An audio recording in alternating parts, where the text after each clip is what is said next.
Bismillahirrahmanirrahim. Assalamualaikum warahmatullahi taala wabarakatuh. Alhamdulillah, ahmaduka rabbi wa asta'inuh wa usalli wa usallim ala khairi khalqihi Muhammadin sallallahu alaihi wasallam, sallallahu alaihi wa ala alihi wa ashabihi ajma'in. Qala rabbi shrah li sadri wa yassir li amri wahlul 'uqdatam min lisani yafqahu qawli. Subhanaka la 'ilma lana illa ma 'allamtana innaka antal 'alimul hakim. Wa la hawla wa la quwwata illa billahil 'aliyyil 'azim. Alhamdulillah, setinggi-tinggi kesyukuran kita panjatkan kepada Allah Subhanahu wa taala di atas segala nikmat yang kita perolehi. Mudah-mudahan segala nikmat tersebut dapat terus memberikan kita kekuatan, memberikan kita kesedaran untuk sama-sama kita terus berada di dalam ketaatan kepada Allah Subhanahu wa taala, yang mana mengingatkan nikmat Allah Subhanahu wa taala ini satu muhasabah, satu koreksi daripada kita, iaitu sejauh mana kita ini dengan nikmat Allah Subhanahu wa taala dan tahap kesyukuran kita. Mungkin kita boleh tanyakan, kita ini berada pada kedudukan yang bagaimana? Allah Subhanahu wa taala telah berikan kita kesihatan, Allah Subhanahu wa taala telah berikan kita keluangan masa dan sebagainya. Allah Subhanahu wa taala memberikan pelbagai nikmat kepada kita. Namun bagaimana kita di hadapan Allah Subhanahu wa taala daripada sudut kesyukuran kita itu, dan apa yang diperlihatkan oleh Rasulullah sallallahu alaihi wasallam apabila dikatakan syukur ini, dia perlu diperlihatkan dengan perbuatan, dia perlu diiringi dengan perbuatan. Tapi kalau kita mengucapkan terima kasih, mungkin kita akan sebut dengan Alhamdulillah, Alhamdulillah sahaja, maka itu ialah pujian kepada Allah Subhanahu wa ta'ala. Tetapi kesyukuran itu perlu diikuti, diikuti dengan perbuatan. Kita merasa mengucapkan syukur kita itu, maka apakah perbuatan yang mengiringi kesyukuran kita itu? Itu yang berlaku kepada Rasulullah sallallahu alaihi wasallam. Apabila ditanya mengapa baginda sembahyang sehingga bengkak-bengkak kaki, ditanya, kamu sedangkan kamu ini orang yang kita katakan tadilah yang paling taat kepada Allah Ta'ala, yang paling takut kepada Allah Ta'ala, yang paling cermat dengan Allah Subhanahu wa ta'ala, dan kita katakan Nabi itu juga adalah maksum. Tetapi apakah jawaban Nabi sallallahu alaihi wasallam? Nabi kata, afala akunu 'abdan syakura, tidak bolehkah aku menjadi hamba yang bersyukur? Jadi kesyukuran Nabi sallallahu alaihi wasallam itu diikuti, dituruti dengan perbuatan. Maka bagaimana kita dengan nikmat yang Allah Subhanahu wa taala berikan? Mudah-mudahan kita diberikan keluangan masa untuk sama-sama kita bermuhasabah, merenung kepada diri kita, bagaimana diri kita di hadapan Allah Subhanahu wa taala dalam 7 golongan yang Allah Subhanahu wa taala naungi pada hari akhirat. Maka salah satunya ialah rajulun zakarallahu khaliyan fafadat 'ainahu, lelaki ataupun orang yang apabila dia menyebutkan ataupun dia mengingatkan diri dia dengan Allah Subhanahu wa taala, ataupun dia mengingat Allah Subhanahu wa taala, lalu mengalirlah air matanya, menitislah air matanya, maka ini salah satu golongan yang dijanjikan oleh Allah Subhanahu wa taala di antara 7 golongan. Sab'atun yuzilluhumullah yawma la zilla illa zilluh. Tujuh golongan yang akan mendapat naungan daripada Allah Subhanahu wa taala, yang mana pada hari itu tak ada naungan lain dah. Tak ada naungan lain. Diibaratkan kita ini berada sejengkal dengan matahari. Bayangkanlah hari ini rasanya kita sukar untuk berada di satu tempat tanpa ada aircon lah katanya. Mesti nak kena ada aircon. Kalau tidak ada aircon pun mungkin kipas itu wajib lah. Bagaimana itu matahari dalam jarak yang jauh. Bagaimana PKP kita lalui sebelumnya atau duduk rumah lama, lebih dirasakan kepanasan itu, sehingga katakan bila nak pasang aircon masa waktu PKP itu tak boleh, apa dah penuh. Yang pertamanya tak boleh untuk pergerakan bebas. Yang kedua, selepas dah boleh itu pula ramai pula. Itu bagaimana keadaan kita menghadapi kepanasan pada hari ini, apatah lagi di hari akhirat. Maka salah satu kelompok yang akan mendapat naungan Allah Ta'ala ialah orang yang bersendirian, mengingati Allah Subhanahu Wa Ta'ala, lalu mengalir air matanya, menitis air matanya. Jadi antara perkara yang boleh kita muhasabahkan, kita koreksi diri kita ialah bagaimana kita di atas segala nikmat yang Allah Subhanahu Wa Taala berikan kepada kita, maka bagaimana kesyukuran kita itu terhadap Allah Subhanahu Wa Taala. Maka antara peluang kita ni, iaitu kita menjadi salah seorang kumpulan yang disifatkan mendapat naungan Allah Ta'ala kerana mereka menitis air mata, mengalir air mata kerana mereka itu mengingat tentang Allah Subhanahu Wa Ta'ala. Kalau sekarang ni rasanya nak bersendirian tu tak susah lah. Antara waktunya ialah waktu kita naik kereta, naik kereta seorang diri ataupun naik motor dan sebagainya pun seorang waktu itu adalah kita bersendirian. Mungkin orang pun tak nampak dan sebagainya. Ialah antara waktu yang boleh kita bersendirian, dan jadikan air mata kita itu ialah air mata yang bernilai. Air mata yang bernilai, bukan nangis ataupun menitis air mata, tetapi air mata yang tidak bernilai, menangis bersungguh-sungguh sebab dan sebagainya. Tetapi kita menangis air mata yang bernilai, yang mana dikatakan air mata itu setitis mampu memadamkan air mata api neraka apabila dia mengingatkan diri dia di hadapan Allah Ta'ala bagaimana keadaan dirinya. Mudah-mudahan Allah Subhanahu Wa Ta'ala mempermudahkan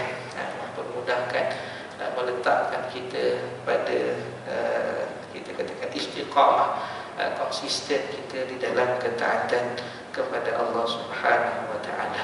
Allahumma ya muqallibal qulub sabbit qulubana ala dinika wa ala ta'atik. Wahai Tuhan yang membolak-balikkan hati, tetapkanlah, kekalkanlah hati kami ini di atas agamamu, di atas ketaatan kepada Allah. Amin. Hadirin dirahmati Allah Subhanahu Wa Ta'ala, menyambung kepada pembahasan kita di dalam fiqh sirah, kefahaman berkaitan tentang sirah Nabi sallallahu alaihi wasallam. Kita berada pada bab yang menyatakan tentang nasab, kelahiran, penyusuan Nabi sallallahu alaihi wasallam ataupun ketika Rasulullah sallallahu alaihi wasallam di peringkat awal, bagaimana beliau apabila dilahirkan, kemudian meninggalnya bapa, meninggalnya sebelum itu meninggalnya bapa, kemudian meninggalnya ibu, kemudian akhirnya dibesarkan di kampung Bani Sa'ad, Halimah binti Zuhair. Kemudian baginda pada 6 tahun ataupun 6 tahun meninggalnya ibunya Aminah, dan pada 8 tahun meninggalnya datuknya dan Abdul Muttalib, lalu dibesarkan oleh Abu Talib. Jadi dalam cerita ini berlaku beberapa perkara. Antaranya ialah pembelahan dada Nabi sallallahu alaihi wasallam. Jadi apakah pengajaran daripada peristiwa itu? Peristiwa pembelahan dada yang dialami oleh Rasulullah sallallahu alaihi wasallam ketika berada di pedalaman Bani Sa'ad dianggap sebagai salah satu petanda kenabian dan isyarat pemilihan Allah Subhanahu wa taala kepadanya untuk satu perkara yang besar dan mulia. Di peringkat awal itu beberapa perkara. Sebelum daripada kelahiran ada petandanya. Waktu kelahiran itu juga ada perkara yang menunjukkan keagungan, kebesaran Nabi sallallahu alaihi wasallam. Begitu juga apabila Nabi sallallahu alaihi wasallam pergi berniaga bersama dengan dagangan itu juga ada tanda-tandanya.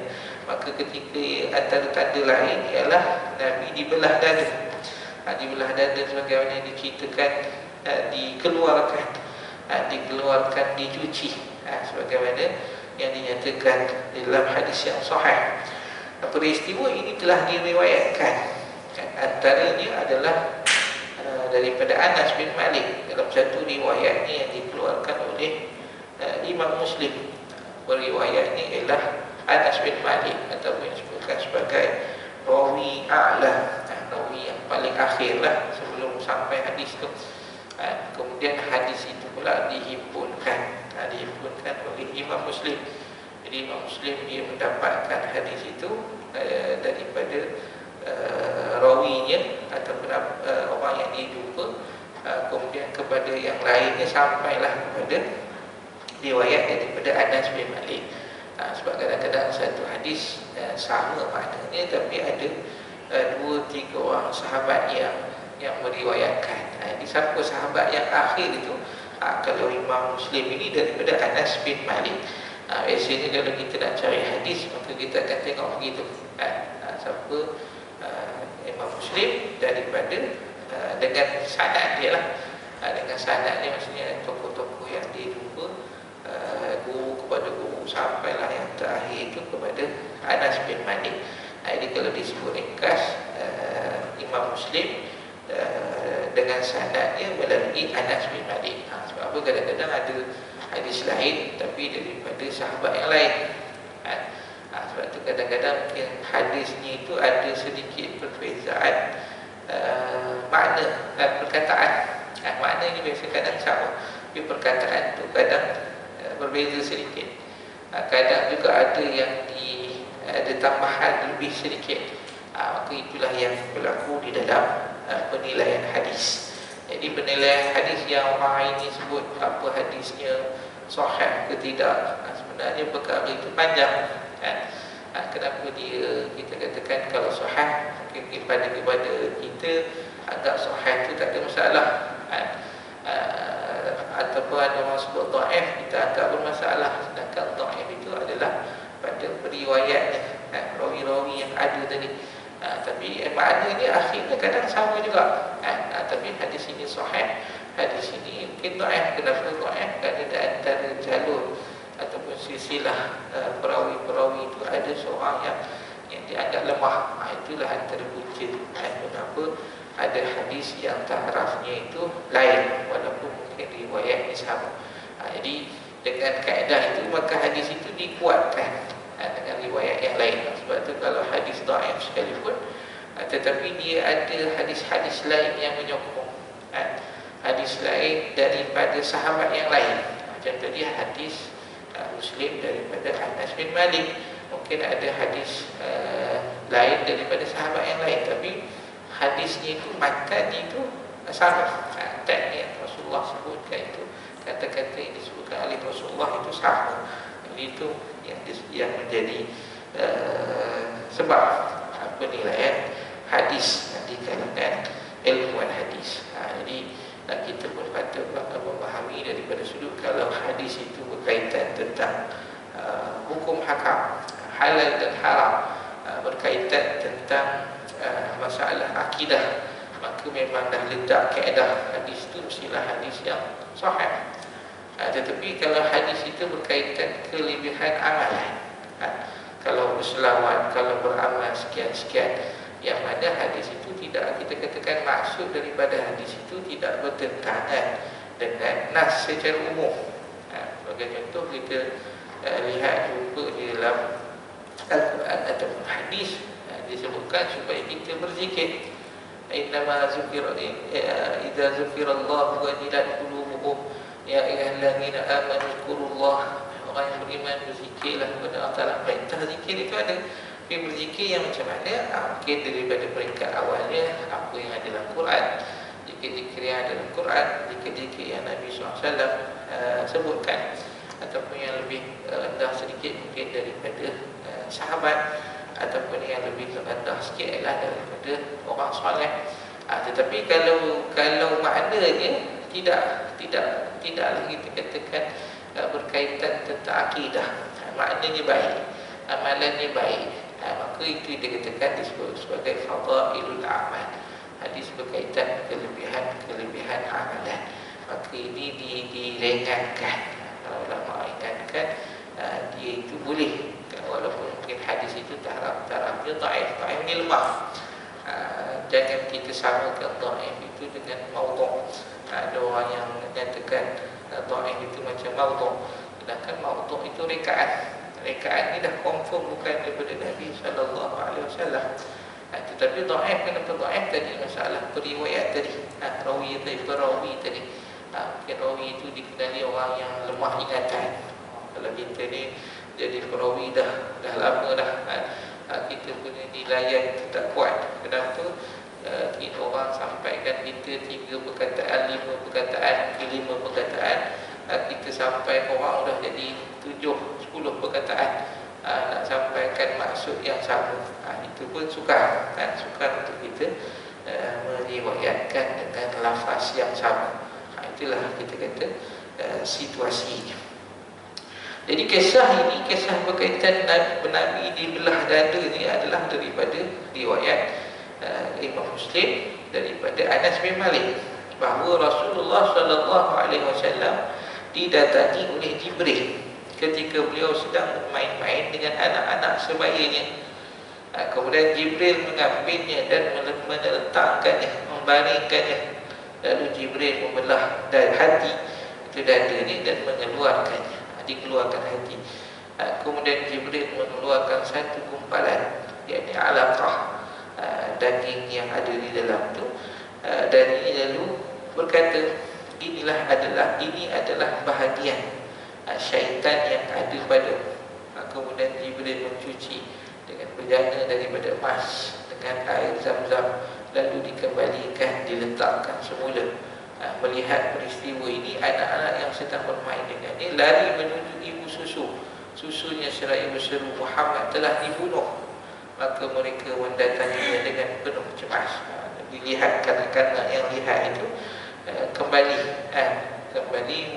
mengadukan kepada ibu. Maka dan kita katakan Halimah ketika itu datang dengan penuh cemas. Hadis ini riwayat dalam Imam Muslim tadilah. Boleh kita lihat, kita dia punya hadis yang penuh di dalam kitab itu, kitab Sahih Muslim. Jadi apakah tujuan daripada peristiwa ini? Mengapa perlu diperlihatkan ataupun berlaku, kita katakan secara fizikal yang perlu begitu?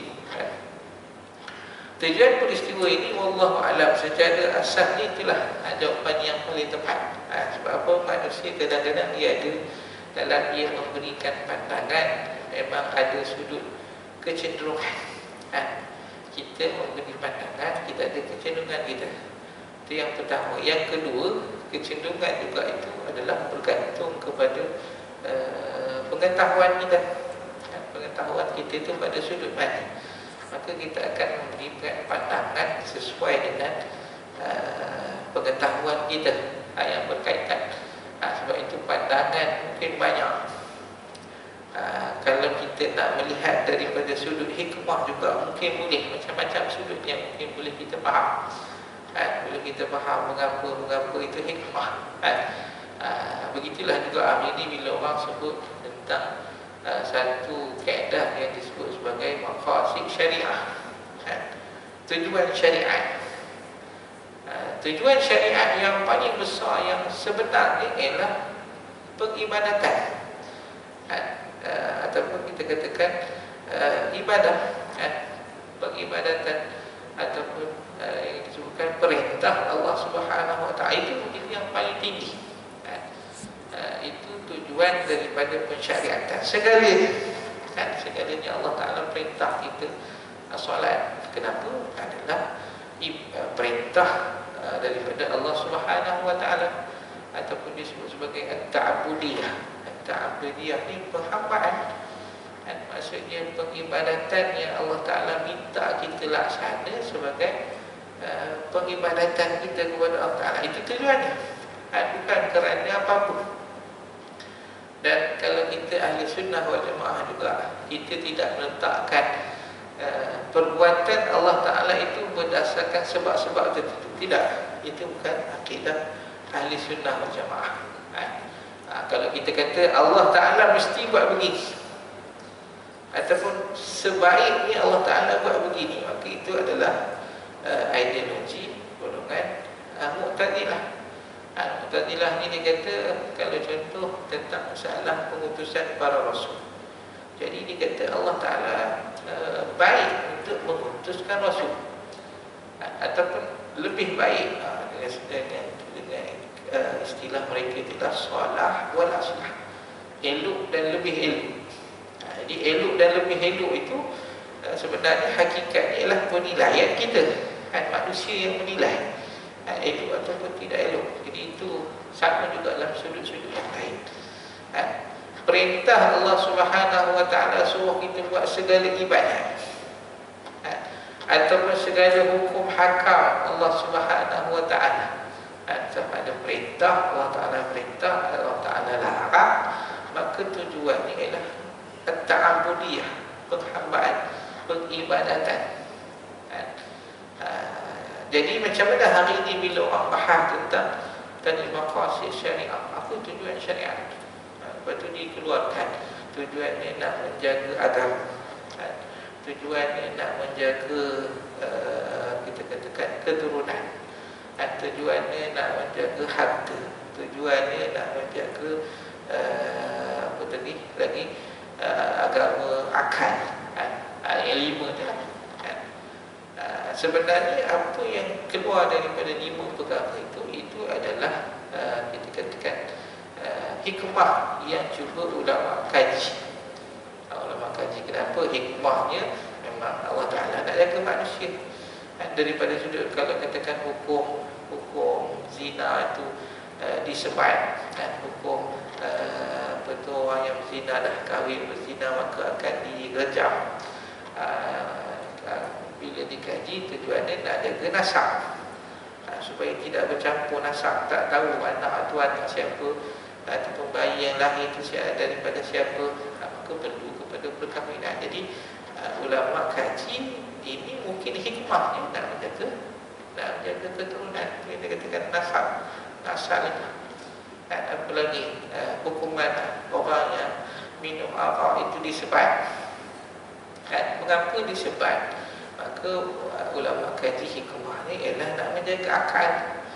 Kerana orang yang mabuk itu dia dah tak sedar dah, mungkin boleh sampai tahap membunuh, mungkin lagi dengan tahap dia buat perkara lain yang lebih besar mudaratnya. Maka ulama kata hikmahnya ialah untuk menjaga akal. Tetapi bukan tujuan syariat, bukan tujuan syariat. Itu hikmah yang manusia cuba faham.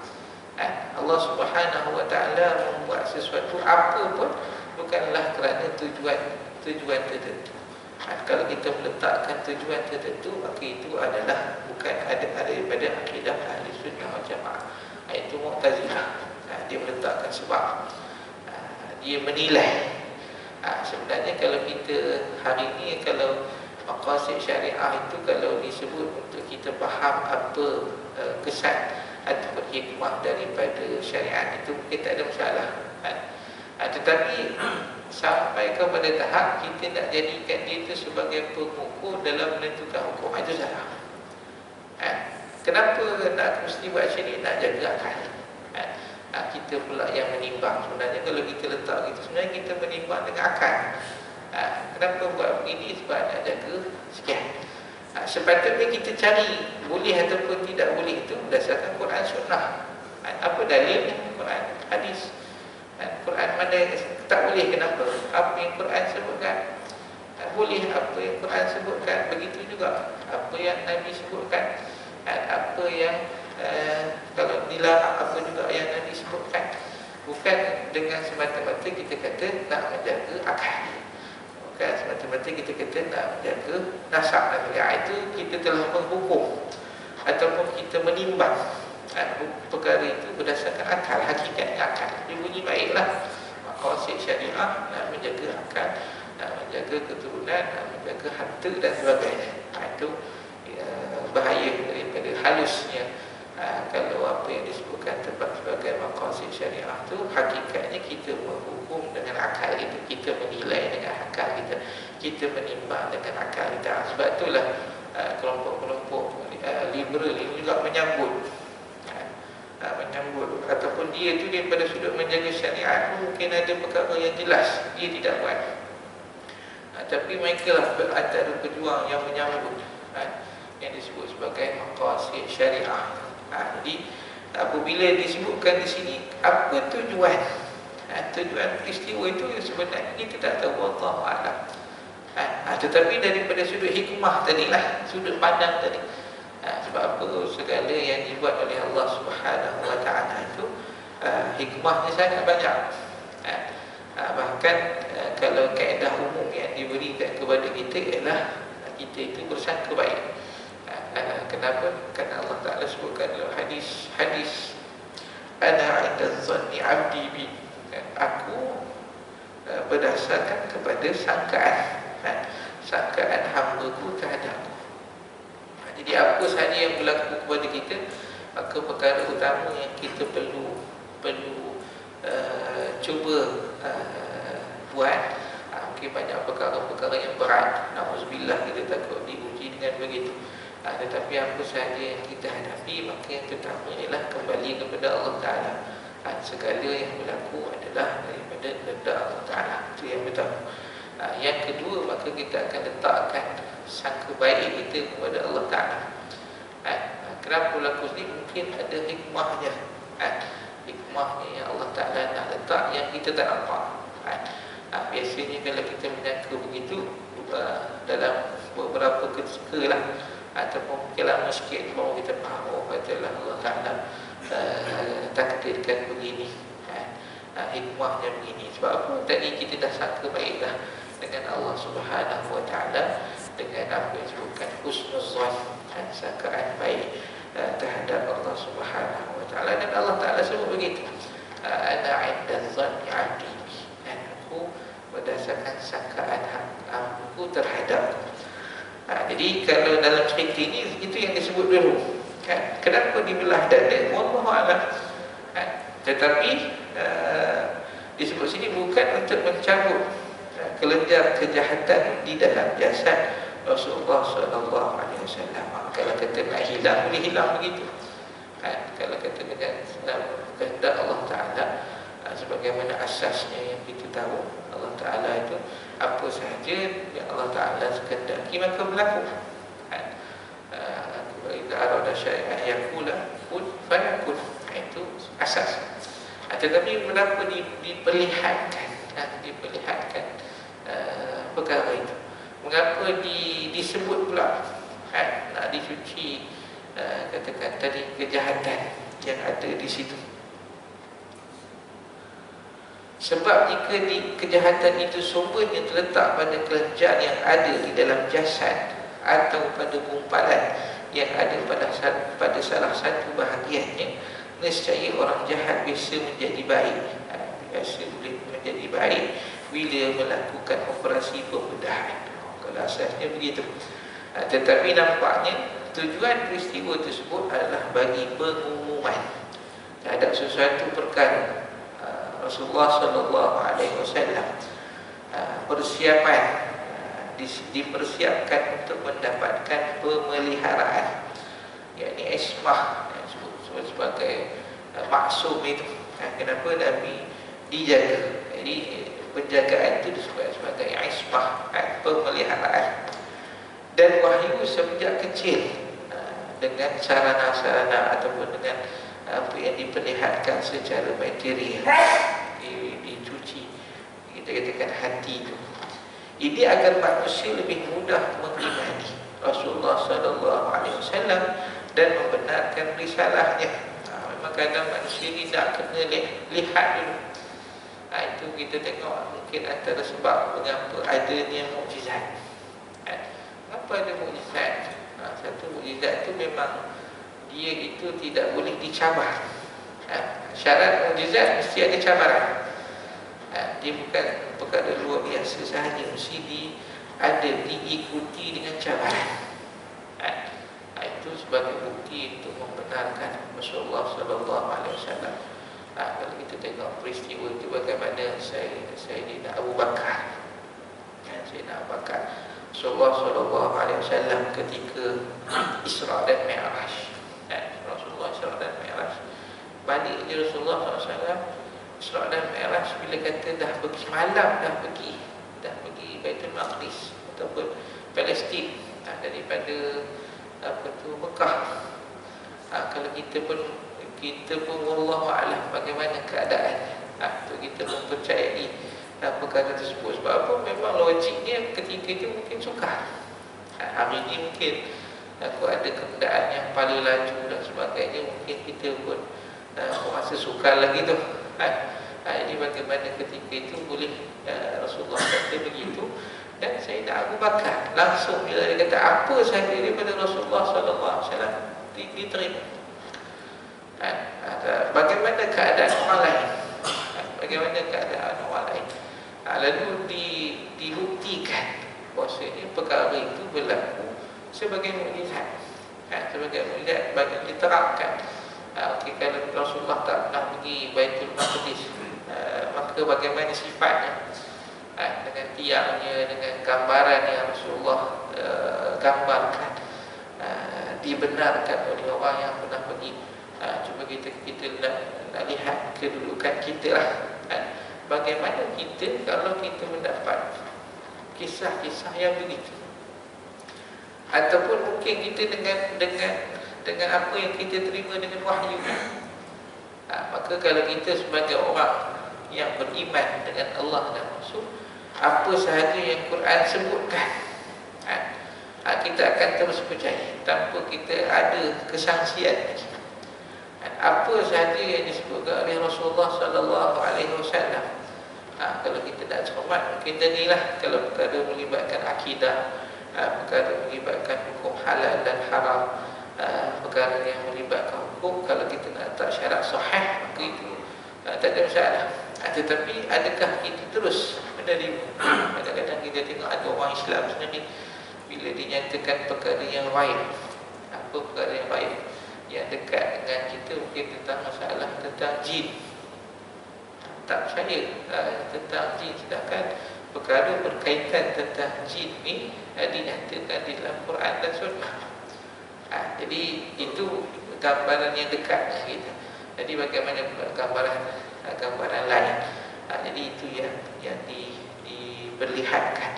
Maka Rasulullah sallallahu alaihi wasallam mengapa pada peristiwa Isra dan peristiwa pembelahan ini, kalau menurut pengarang ataupun Syekh Ramadan Al-Buti ini ialah daripada sudut menundukkan kedudukan. Keadaan mungkin operation itu berlaku dalam keadaan yang terbuka. Hari ini pun kalau kita katakan macam mana operasi itu boleh berlaku, boleh dibelah, dikeluarkan, dicuci, itu pun dah satu benda yang kita kata menakjubkan. Boleh berlaku dalam keadaan itu dan dia sihat, dia itu baik. Ini akan manusia lebih mudah mengimani Rasulullah sallallahu alaihi wasallam dan membenarkan risalahnya, sebagai salah satu mukjizat juga berlaku. Dengan demikian peristiwa tersebut merupakan operasi pembersihan spiritual dalaman Rasulullah sallallahu alaihi wasallam itu.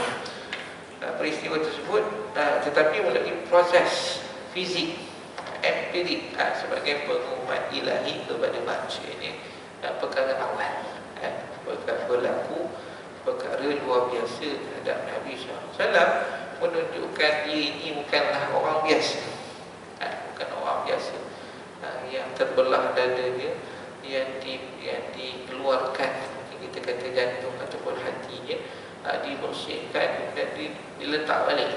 Itu perkara yang luar biasa. Manusia ini, insan ini bukanlah orang biasa. Apapun hikmah peristiwa tersebut, kita tidak boleh kerana sahih riwayat berusaha mencari jalan keluar untuk mengeluarkan hadis tersebut daripada makna hakiki dan lahiriah dengan takwil-takwil yang jauh dan dibuat-buat. Apa hikmahnya wallahu a'lam, sebagaimana disebutkan awal tadi. Dan kita tidak boleh meragui akan itu hadis itu ialah hadis sahih. Bagaimana kita sebut tadi, kalau Al-Quran itu memang tak ada persoalan lah. Kalau hadis mungkin tadi, kalau yang melibatkan akidah, yang melibatkan halal haram, hukum hakam, maka kalau kita letak syarat sahih, maka itu sesuai sebagaimana yang ulama juga sebutkan. Jadi peristiwa ini tidak ada kita kata takwilan yang jauh. Bagaimana yang pernah kita sebutkan, peristiwa tentang tentera ababil itu, ashabul fil itu, apabila dia katakan burung itu tarmihim bihijaratin min sijil, burung itu wa arsala alaihim tayran min ababil, Allah Ta'ala utuskan burung yang boleh disebutkan sebagai ababil, yang mana burung itu tarmihim bihijaratin min sijil, mereka burung itu melemparkan batu-batu daripada sijil, batu api lah. Jadi ada orang yang cuba nak takwil cerita ni, dia kata mustahil burung tu bawa api, yang mana kalau dia bawa api ceritanya batu tu pula faja'alahum ka'asfin ma'kul, bila dibaling batu itu kena kepada orang jadi seperti daun yang dimakan ulat. So kita kata berlubang. Batu itu kena manusia tembus badan. Kalau ikut dalam ayat itu secara terjemahan zahir. Ada orang yang menterjemah, dia kata burung tu dia tak bawa api, kalau dia bawa api dia pun mati. Itu orang yang tidak boleh menerima. Sedangkan perkara itu adalah pada perkara hukum adat saja. Adatnya api itu membakar. Api itu kalau tak ada halangan, ataupun dalam istilah Arab sebut magnet, cukup syarat, maka yang menyentuh api itu terbakar. Itu secara adat. Kalau dia tidak ada yang menghalang, tak cukup syarat, terbakar api. Kalau dia menyentuh saja, tapi itu pun masih lagi hukum adat. Ada api yang menyalahi adat. Menyalahi adat maksudnya tak terbakar. Apa buktinya? Cerita tentang Nabi Ibrahim. Sehingga Allah Ta'ala kata Fatukuni badan wa salaman ala Ibrahim. Jadilah kamu tu badan wa salaman, sejuk dan selamat. Ada sejuk tak selamat, macam mana orang boleh mati sejuk kan? Mati tergetar ataupun keras, ada sejuk. Tak, ini Allah Ta'ala kuni badan wa salaman, jadilah sejuk dan selamat. Maka selamat Nabi Ibrahim. Jadi api itu kalau kita meletakkan tadi seolah tadilah, api itu secara adatnya bila tak ada yang menghalang, maksudnya ada berlaku sentuhan, dan tak ada yang menghalang sentuhan itu, mungkin basah ke, mungkin ada yang angin yang tolak ke, kalau ikut syarat cukup, tak ada yang halang, boleh terbakar. Tapi secara adat, secara adat. Jadi orang ini bukan orang sembarangan juga, ilmuwan yang dia akan ilmuwan juga. Dia kata tak, burung tu bukan bawa api, tapi dia bawa virus. Dia bawa virus kena ke orang tu, dan jadilah mereka begitu. Sedangkan dalam ayat itu secara zahir, api itu jatuh tembus badan. Jadi seperti daun yang dimakan ulat. Faja'alahum ka'asfin ma'kul. Itu yang disebutkan di dalam ayat Quran. Itu ulama kita juga ulas. Kalaulah cerita ini tak betul, maksudnya bukan api yang jatuh, bukan api yang menembus badan tentera bergajah itu, maka ketika Rasulullah bacakan ayat itu, wahyu itu diturunkan, mesti ada orang yang membantah. Sebab dia kata andailah Rasulullah dilantik sebagai Rasul umurnya 40 tahun. Jadi mungkin peristiwa, mungkin kita kata ketika turun peristiwa itu Rasulullah 40 tahun ataupun mungkin lebih sedikit. Ada orang yang 60 tahun. Jadi dia ada masa zaman ataupun peristiwa tentera bergajah itu datang. Jadi kalau bukan api yang jatuh, bukan api yang menembuskan badan tentera bergajah itu, ada orang awal-awal lagi dah akan bantah kepada surah Al-Fil ini itu apa yang berlaku. Jadi kisah ini memang tidak ada jalan lagi untuk kita menafikannya. Riwayat sahih. Kemudian cerita itu tidak perlu ditakwil jauh-jauh. Memang secara zahir itu dibelahnya, dikeluarkan hatinya, dibasuh daripada riwayat tersebut. Kita harus mengetahui bahawa kriteria penerimaan kita terhadap sesuatu pengkhabaran adalah kebenaran dan kesahihan riwayat. Harus menerimanya dengan jelas secara bulat. Selanjutnya, kriteria kita untuk memahaminya ialah menunjukkan dilalah ataupun bahasa dan hukumnya. Dalam pada itu asas setiap perkataan adalah hakikat. Hakikat daripada maksud yang difaham. Seandainya boleh bagi setiap pembaca dan pembahas untuk memalingkan setiap perkataan dari hakikatnya kepada berbagai petunjuk ataupun disebut sebagai petunjuk yang disebut sebagai majaz, nescaya ia akan memilih dengan seenaknya erti yang disukainya. Di samping akan menghilangkan nilai bahasa dan petunjuknya. Akibatnya terjadilah berbagai pemahaman yang membingungkan orang. Kemudian mengapa kita harus mencari takwil dan berusaha mengingkari hakikat? Sesungguhnya sikap ini hanya akan dilakukan oleh orang yang imannya kepada Allah dan keyakinannya kepada kenabian sangat lemah. Jika tidak, betapa mudahnya meyakini setiap riwayat yang sahih, baik diketahui hikmahnya atau tidak. Itu disebutkan daripada hikmah kenapa Rasulullah SAW itu dibelah dadanya. Rasanya sekadar itu mudah-mudahan kita dapat mengambil manfaat, dan insyaAllah pertemuan yang akan datang kita akan masuk kepada tajuk yang baru, baik-baik itu daripada Allah Subhanahu Wa Taala. Dan apa yang kurang itu daripada kelemahan saya mohon maaf. A'udzubillahi minasyaitonirrajim. Bismillahirrahmanirrahim. Alhamdulillah wassalatu wassalamu ala asyrofil anbiya'i wal mursalin wa ala alihi wa sahbihi ajma'in. Allahumma fil lana ma akhtana wa ta'ala wa asrarna ma lana wa ma anta a'lamu bihi minna anta muqaddim anta muakhir la ilaha illa anta wa la hawla wa la quwwata illa billahil aliyyil azim. Allahumma ij'alna min alladhina yastami'una al-qawla fayattabi'una ahsanah. Allahumma anfa'na bima 'allamtana wa 'allimna ma yanfa'una wa zidna ilma wa la hawla wa la quwwata illa billahil aliyyil azim. Wassallallahu ala sayyidina